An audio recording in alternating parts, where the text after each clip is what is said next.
আমাদের আজকের কর্মসূচির চারটি দাবির মধ্যে ১ নম্বর দাবিটি হচ্ছে ফ্যাসিবাদী কাঠামোকে ব্যবহার করে যেসব হত্যাকাণ্ড ঘটানো হয়েছে সেগুলোর দ্রুত বিচার নিশ্চিত করতে বিশেষ ট্রাইব্যুনাল গঠন করতে হবে।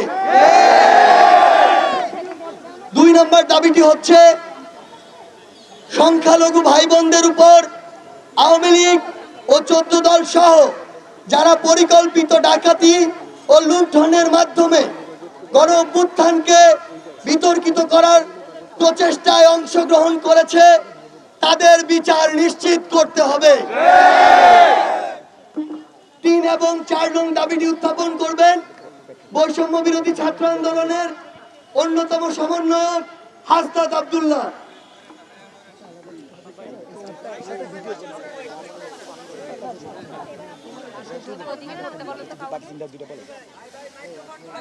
প্রিয় সহযোদ্ধা, আজকে আমাদের রেজিস্ট্যান্স উইক শুরু হয়েছে এবং রেজিস্ট্যান্স উইকের আমাদের যে 4টা দফা দাবি, এর মধ্যে 3 নম্বর দাবিটি হচ্ছে প্রশাসন ও বিচার বিভাগে যারা ছাত্র জনতার অভ্যুত্থানে হামলা, মামলা এবং হত্যাকাণ্ডকে বৈধতা দিয়েছে এবং ফ্যাসিবাদ বারংবার কায়েম করার চেষ্টা করেছে তাদের দ্রুততম সময়ে অপসারণ ও বিচার নিশ্চিত করতে হবে।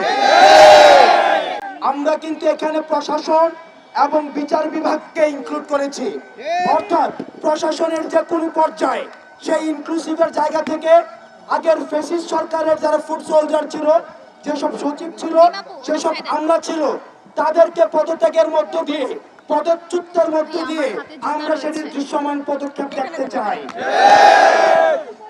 আমাদের 4 নম্বর যে দাবিটি হচ্ছে সেটি হচ্ছে প্রশাসন ও বিচার বিভাগে যারা এতদিন বৈষম্যের শিকার হয়েছে তাদের জন্য, সবার জন্য ন্যায্যতার ভিত্তিতে সমান সুযোগ সুবিধা নিশ্চিত করতে হবে।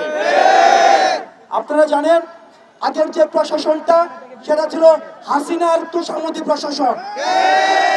এই প্রশাসনে যত ধরনের সরকারের সংস্থা রয়েছে সবগুলোকে অকেজু করে দিয়ে শুধুমাত্র গণভবন থেকে বাংলাদেশ চালু করা হতো। পতিতালয় থেকে সচিবালয় সবকিছুর সিদ্ধান্ত নেওয়া হতো গণভবন থেকে, এবং সেখানে রাষ্ট্রের যে অন্যান্য যে প্রতিষ্ঠানগুলো রয়েছে এই প্রতিষ্ঠানগুলোকে তাত্ত্বিকভাবে অচল করে দেওয়া হয়েছে এবং সেখানে যারা যোগ্য এবং মেধার ভিত্তিতে যে আমলারা ছিল আমলাদেরকে বঞ্চিত করা হয়েছে। 4 নম্বর দফা দাবিতে সেখানে স্পষ্ট করা হয়েছে এতদিন ধরে যারা দলকানা আওয়ামী বঞ্চিত হয়েছে তাদেরকে মেধার ভিত্তিতে, ন্যায্যতার ভিত্তিতে আবার সুযোগ সুবিধা নিশ্চিত করতে হবে।